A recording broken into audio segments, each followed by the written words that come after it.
My name is Bill Murin. I am a retired healthcare executive, and I serve on 3 boards at this particular time, do community service. Megan, you want to briefly introduce yourself? Yeah, thanks, Bill. So my name is Megan Weiss, and I'm the Senior Ethics Director at Raytheon Technologies Intelligence and Space company. So I work out of our El Segundo, California office, work from home these days. Been at Raytheon basically my whole career, started in contracts management for several years, and then moved over into ethics about 10 years ago. So I'm the head of the ethics department for our business, which is about 37,000 employees. So yeah, that's me, and happy to be here. You have been called back by the company you gave your full presentation to for a second visit. They've asked you to speak only about the ethical aspects of the problem and to explain why your solution successfully handles any ethical issues. You will have 10 minutes. There will be no Q&A. You may not use slides or video. You probably don't want to have more than 2 or 3 members of your team do this. So with that, any questions before we get started? All right, who will be doing the presentation this morning, the 10-minute presentation? Okay. Robin, are you the only one going to be doing it? No, there's Will Okay. and Erica too. Great. Okay. Well, tell me when you're ready and I will start the timer. And again, I will give you notice when we're about 1 minute left remaining. So you may begin. Hello, everyone. Thank you for having us back. We are SustainVerse. I am Erica, and I'm joined by my colleague today, Will and Robin. And we're here to outline some solutions to the ethical dilemma the industry is facing, how to balance the impact NFT have on the environment and supporting the growth of this innovative technology. For that, I pass it up to Will to explain NFT a little bit. So what is an NFT? NFT stands for non-fungible token. NFTs are digital assets, and they can range from images to digital real estate to practically any digital file. Non-fungible means that it cannot be replaced by an identical file. This is done by assigning a hash, which is a special code, to the file.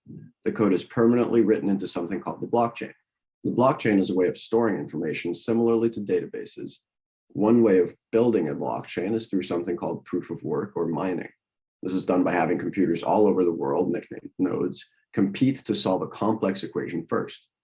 The first few nodes that solve the equation are awarded with some cryptocurrency that is linked to the blockchain. Bitcoin and Ethereum are examples of these that you might have heard of. Another more sustainable way is called staking, where nodes will offer up their service, and some nodes get chosen at random to calculate the equations. Once equations have been solved, information is added to the blockchain, and this information is added in chunks called blocks. Once a block is full, a new one is added and linked to the previous one, eventually forming a chain, hence the name blockchain. The blockchain is decentralized in nature, since the nodes are not owned by any one entity, rather than owned by anyone who has the means and wants to do either staking or mining. Once an NFT is sold by its original creator, the price will fluctuate depending on its perceived value by consumers, much like real-life art or real estate. There are marketplaces that help you trade and sell your NFTs, such as OpenSea. These are websites where you can place your NFTs up for sale, and they send out the request and add information to the blockchain so you don't have to do it yourself. This is good because there's a lot of coding involved in that process. Several aspects make NFTs worthwhile. One of these is the fact that they allow artists to sell their art without having to go through a middleman like an art gallery. All an artist has to do is upload their file to the website. Think of it like the difference between you going to an art gallery to display and sell your art versus uploading a picture to Facebook. Artists can also monetize the NFT by getting a certain percentage for every time the NFT is traded by writing this into the code. Another benefit is that the information on the blockchain cannot be changed once it has been recorded. This can prevent fraud. However, it does mean that the blockchain will eventually carry a lot of information, which makes adding or verifying new information a more difficult process. There are also benefits to the consumer of the NFT. Certain NFTs will grant you access to private venues and parties just by owning them. Some of them might even grant you special permission to buy new artwork from the artist. There's also the benefit of making money off of NFTs by buying them at a certain price and holding them until they reach a higher price, then selling them. Because anything that can be written in code can be written into NFTs, we're only seeing the start of this venture, and the possibilities are endless. NFTs are likely to be an important cornerstone of the next iteration of the internet called Web3. And that's why it's extremely important that we have to deal with the ethical issues that this might bring up. And this brings us over to Robin. The problem of NFT is energy usage. One NFT can use up to 238 kilowatt of energy per hour of energy and release 188 kilogram of CO2 into the environment. To put the number in context, that means one NFT can create as much environmental footprint as driving 500 miles with a gas car. So as an industry with billions of NFT produced, how much is our impact on the environment? And what roles do we play in climate change? Just let it sink in. The NFT space is largely dominated by young, educated people with disposable income. But our consumers, our businesses are not the ones who suffer the most from the negative environmental impact that we are responsible for. It's the poor and elderly communities that bear the most consequences. According to Akihiko Nishio, the vice president of World Bank, the climate crisis is a deeply unfair one. The poorest people in the world contribute the least to climate change. These poor communities have limited access to human, institutional, and financial capacity to anticipate and respond to effects of climate change. Countries with the fewest resources are likely to bear the greatest burden of climate change, like Haiti. In fact, the World Bank predicted that climate change will push 130 million people to live into poverty over the next 10 years, and it will cause 200 million people to be displaced by 2050. Another group that is also extremely vulnerable to climate change is old people. Yes, our parents, our grandparents. Older people are more physically vulnerable to extreme temperatures. Climate change causes increased accessibility to disease, reduced mobility, and the effects of stresses on the food and water supply chain that put them at greater risk. NFT industry is gaining great profit, but at what cost? There are so many impoverished and older communities are suffering from the consequences of our industry, from the technology that they might not know exists. As we all live on this planet together, share the same resources, it is our moral and ethical responsibility to solve the sustainability issue of NFTs. It's only about right. This leads us to the ethical dilemma between SDG Goal 13 and of climate action and Goal 9 of industry innovation and infrastructure.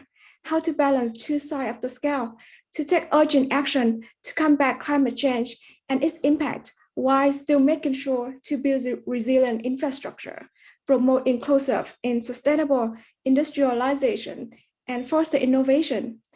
Thus, as an industry, we need to answer the question, how should the industry resolve the conflict between promoting innovation and reducing climate change? My colleague, Erica, will provide the answer to this question. Thank you.